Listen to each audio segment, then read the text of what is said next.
For more than 20 years now. In the meantime, that old Memorial Hospital in Palestine has sat vacant, becoming a haven for vagrants, vandals, even ghost hunters. But it's all about to change as the city gets ready to destroy what some would say is a public nuisance.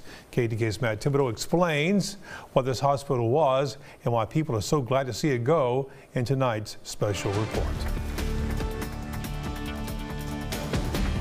Since the 1950s, the old Memorial Hospital has sat just south of downtown off Sycamore Street. Once a place of modern medicine, it was the only hospital in the area for miles. Today, the only thing it houses are memories for those who are old enough to remember the days when it was operational. Our family doctor delivered both their children and both the girls, and he did surgery on me for kidney stones, and you know, they just did, all the doctors did everything, and they worked in the hospital. But after sitting vacant for nearly 30 years, it looks more post-apocalypse than a place for healing.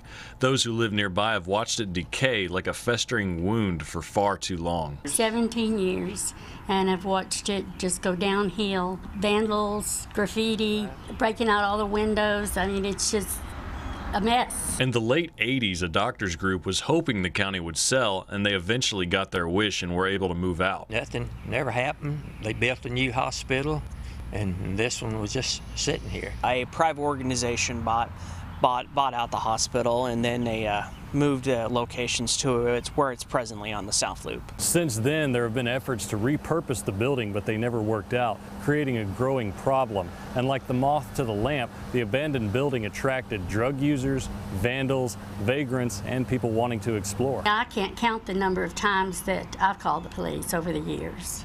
Constantly, because we just see lights bouncing through the windows and know someone was over there. Among the visitors were the occasional ghost hunters, which gave the area some unique attention. It's a cute hobby, but I've never seen a ghost over there. They've never come to visit me. But finally, after nearly 30 years, the people who live around Sycamore Street caught a break. The owner, a man from New York, didn't pay his property taxes. It went to a tax foreclosure sale, and when no one wanted to buy the property there, the city, the county, and the Palestine ISD School District became the co-trustees on the property. The city finally had the building, and they didn't have to pay a dime for it, which is what some would value it at. It's not worth anything if nobody wants it.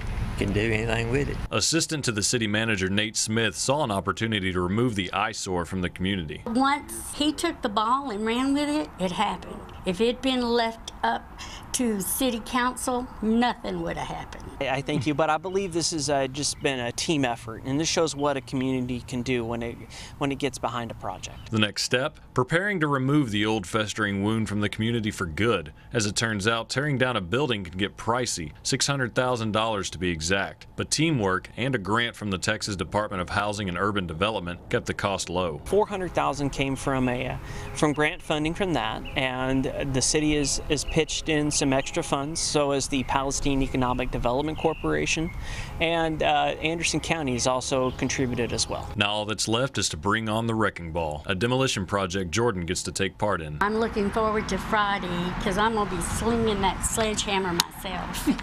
It will be a celebration to finally be rid of the old hospital for good. And as for the suspected ghosts in the building, Jordan's friends suspect the ghosts will move in with her. I thought that should add to the ambiance, you know, give it, and especially at Halloween, we really decorate at Halloween. So if I have my own ghost, that's going to really add to the atmosphere. Matt Thibodeau, KETK News. And once again, this note about Matt's story that the demolition ceremony will be held at 10 a.m. tomorrow. That's Friday. And a couple of locals like Miss Jordan there and also others will get a chance to swing the golden sledgehammer at the building as a bit of a farewell.